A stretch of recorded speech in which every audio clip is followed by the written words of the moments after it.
जादुई सांप। ढोलकपुर गांव में एक प्यारी बच्ची अपने परिवार के साथ रहती थी। वो बहुत ही सुंदर और सुशील थी। घर वाले ही नहीं, पूरे गांव वाले उसे प्यार से मुन्नी कहते थे। एक दिन की बात है, ठंडे ठंडे पानी से नहाकर आई मुन्नी घर के आंगन में खुले बाल लिए लेटी अपने बाल सूखने का इंतजार कर रही थी। लेटे लेटे उसे झपकी आ गई। तभी वहां एक नागिन का बच्चा टहलते हुए आया और उसके खुले हुए फैले बालों में घुस गया। उसके गीले बालों में उसे इतनी ठंडक मिली कि उसे भी नींद आ गई। कुछ देर बाद मुन्नी की माँ ने आकर मुन्नी को उठाया। मुन्नी, ए मुन्नी, उठ, खुले बाल लेकर पड़ी है, ला छोटी कर दूं। मुन्नी चल ना, कितनी देर से हम तेरी राह देख रहे थे। क्यों भूल गई? आज हमारे गुड्डा गुड्डी की शादी है। अरे हाँ, चल चल। अरे नाश्ता तो कर जा। मैं गुड्डा गुड्डी की शादी में खा लूंगी। उसके बाद मुन्नी अपनी सहेली और एक दो और दोस्तों के साथ गुड्डा गुड्डी की शादी का खेल खेलने लगी। खेल खेलते हुए शादी में 7 फेरों की बात आते ही वो अपनी गुड्डी को उठाकर 7 फेरे लेने लगी। उसके साथ साथ उसके बालों में बंधे सांप के बच्चे के भी 7 फेरे हो गए। चलो, गुड्डा गुड्डी का विवाह संपन्न हुआ। आज से ये दोनों पति पत्नी हुए। मुन्नी, अब तुम अपनी गुड्डी कमला को दे दो। क्यों? अरे क्योंकि शादी हो गई है। अब शादी के बाद लड़की अपना घर छोड़कर पति के घर जाती है। आज से पति ही उसका सब कुछ है। ऐसा क्यों? पति ही सब कुछ है, मैं क्यों नहीं? मुझे तो इतना ही पता है, बाकी बातें जाकर अपनी माँ से पूछो। मुन्नी जब घर पहुंची तो उसके पूछने पर माँ ने उसे बताया, पति क्या होता है? पति वो होता है जिसके साथ हम 7 फेरे लेते हैं। 7 फेरे लेने के बाद पत्नी का पूरी तरह ख्याल रखना, उसे जरा भी नुकसान न पहुंचने देना पति की जिम्मेदारी होती है।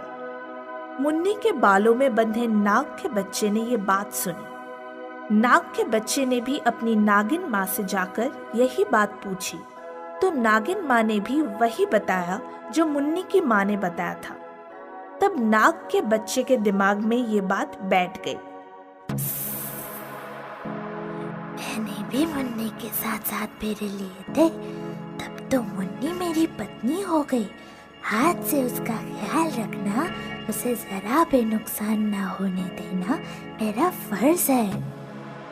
और उस दिन से वो हर वक्त मुन्नी के आगे पीछे घूमता रहता। मुन्नी जहाँ भी जाती वो उसके पीछे पीछे पहुँच जाता, और अगर कोई उसे नुकसान पहुँचाने की कोशिश करता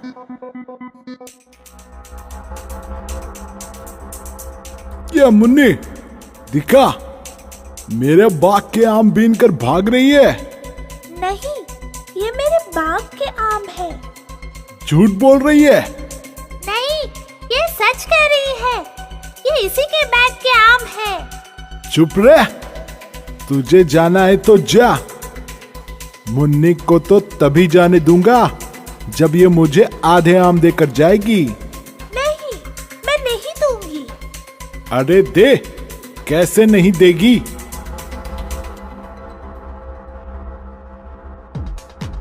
सांप, सांप, सांप, बचाओ, बचाओ। माफ कर दो मुन्नी, माफ कर दो, गलती हो गई। ठीक है, जाओ।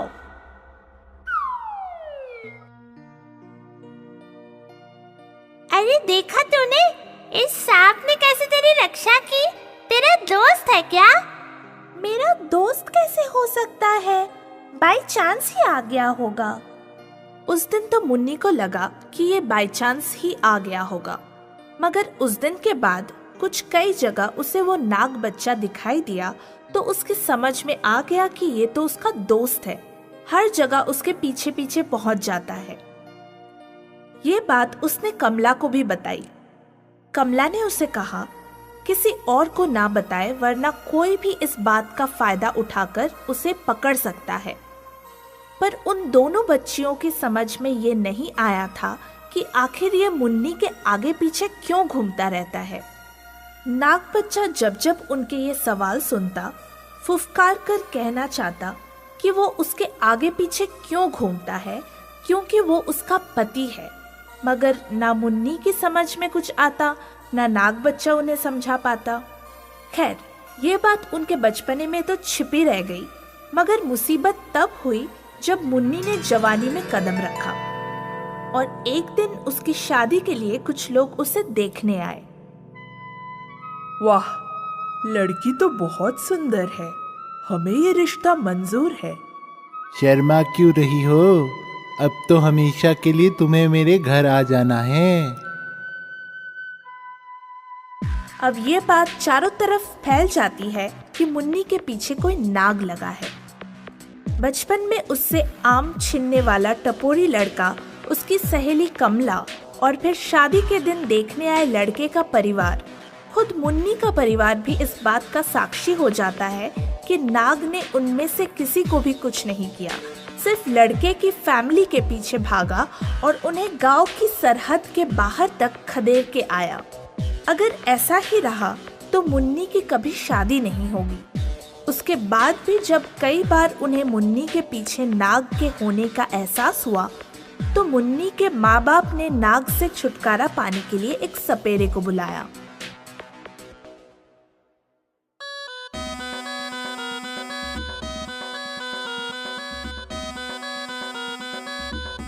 कौन है तू? क्यों पीछे पड़ा है हमारी बच्ची के?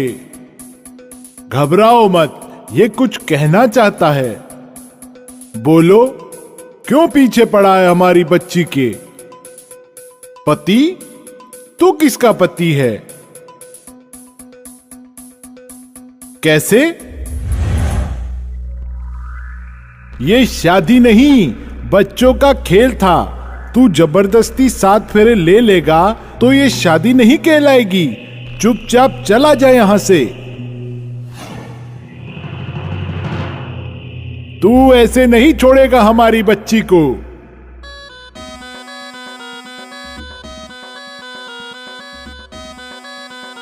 घबराओ मत, ये इस नाग की फैमिली है।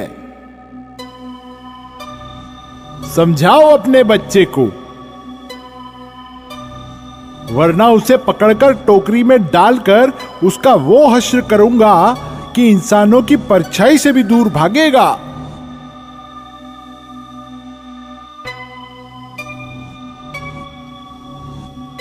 Bye bye.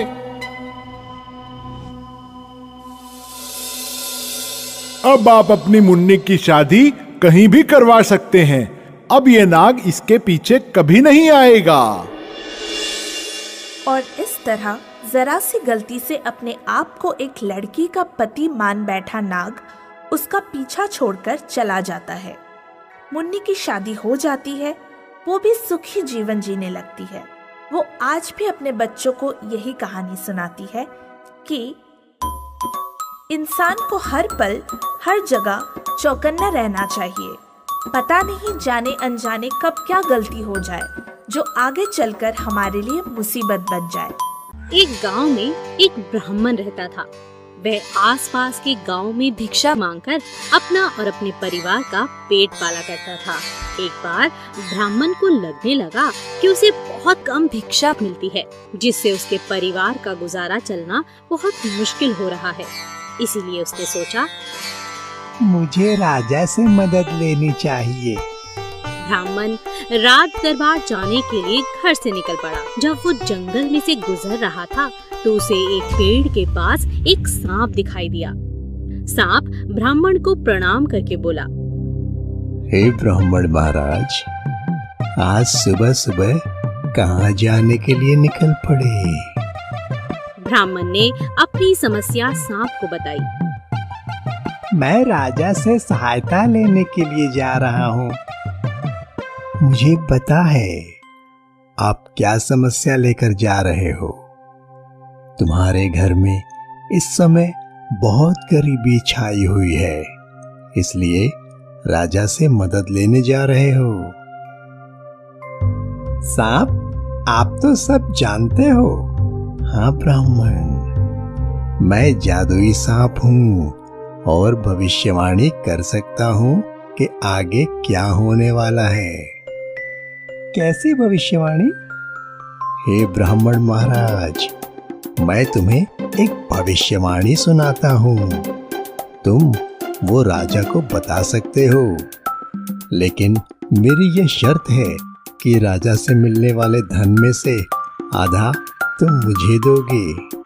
ब्राह्मण ने शर्त मान ली। राजा से कहना कि इस साल अकाल पड़ेगा, इसीलिए प्रजा को बचाने के लिए जो भी उपाय करना हो कर लेना।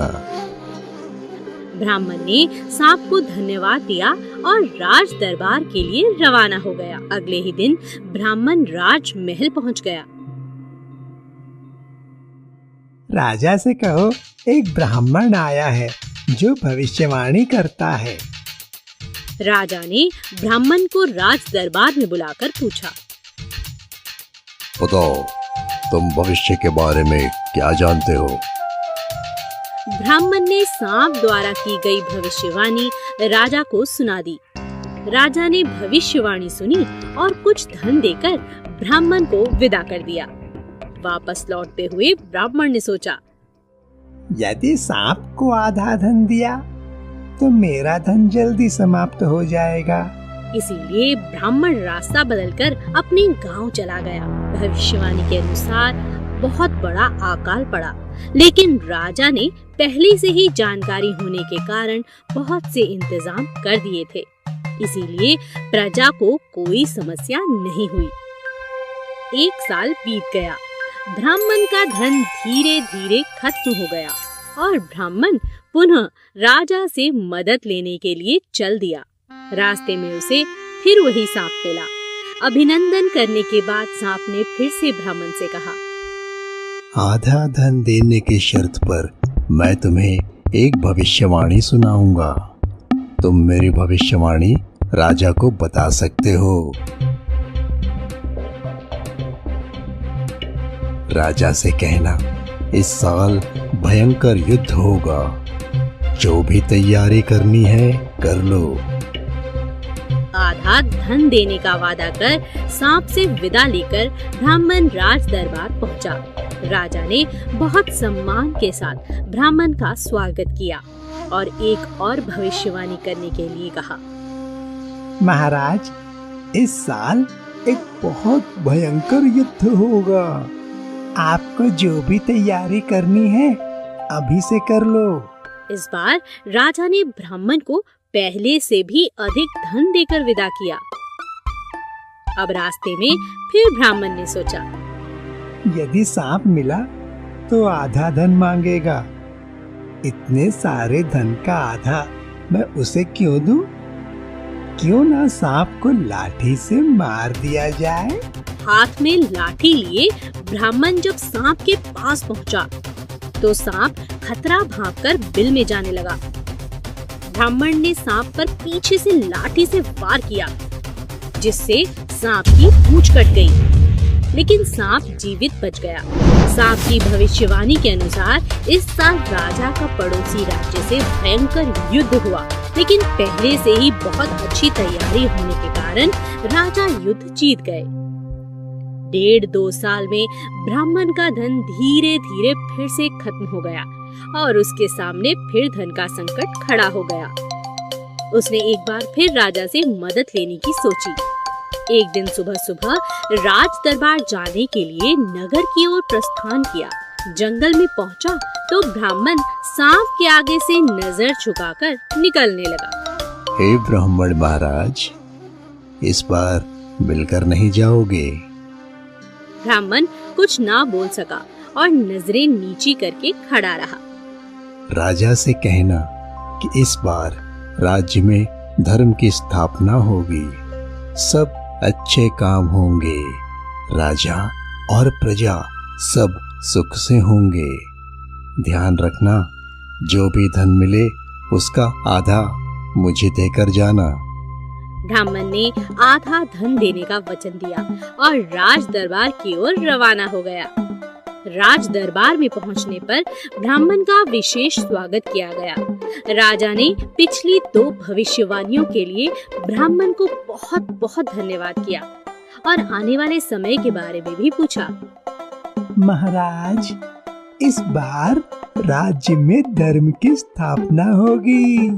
राजा तथा प्रजा सुख और चैन की जिंदगी बिताएंगे। सब लोग अच्छा सोचेंगे और अच्छे काम करेंगे। राजा ने ब्राह्मण को बहुत सारा धन देकर विदा किया। गांव वापस लौटते हुए ब्राह्मण ने सोचा, जब राजा ने थोड़ा धन दिया तो वो 1 साल में समाप्त हो गया। जब ज्यादा धन दिया तो वो 1.5 साल में समाप्त हो गया। सांप से गद्दारी की वो अलग। इस बार मैं सांप का सारा हिसाब कर दूंगा।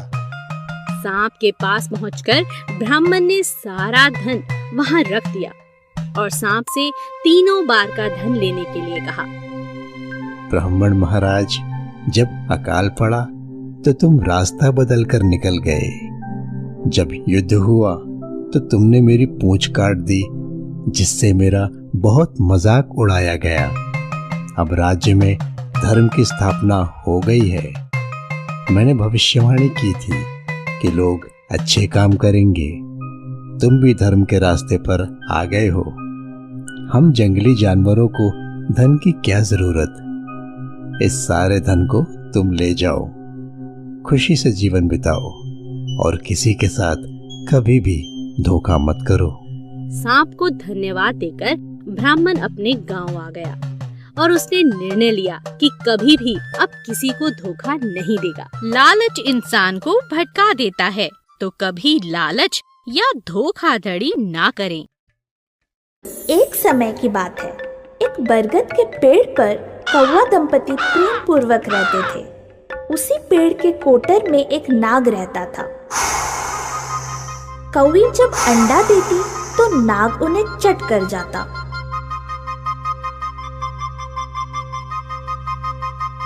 अपनी समस्या उन्होंने अपने मित्र गीदड़ से बताई। गीदड़ ने विचार कर उन्हें एक युक्ति बताई। मित्र, चिंतित मत हो, जैसा कहता हूँ वैसा ही करो। महल से एक हार चुरा लाओ और कोटर में डाल दो। ध्यान रखना, हार चुराते हुए तुम्हें राज सेवक अवश्य देखे। कौवी महल पर मंडराने लगी। रानी तालाब में सखियों के साथ नहा रही थी। उनका हीरो का हार कपड़ों के पास रखा था। कौवी उसे चोंच में लेकर उड़ चली। रानी ने सेवकों को पुकारा, देखो देखो, कौवा मेरा हार ले जा रहा है, जल्दी उसके पीछे दौड़ो। पहरेदारों ने देखा और अपने शस्त्रों के साथ उसके पीछे दौड़ चले। कौवी उड़ती हुई बरगद के पेड़ के पास पहुंची और कोटर में हार को गिराकर स्वयं पेड़ पर बैठ गई। सेवकों ने उसे ऐसा करते हुए देख लिया था। हार निकालने के लिए वे अपना भाला बार बार कोटर में डालने लगे। नाग बेचारा भाले के वार से घायल होकर बाहर भागा तो सेवकों ने उसे मार डाला। सेवक हार लेकर चले गए। कौवा दंपति खुशी खुशी रहने लगे।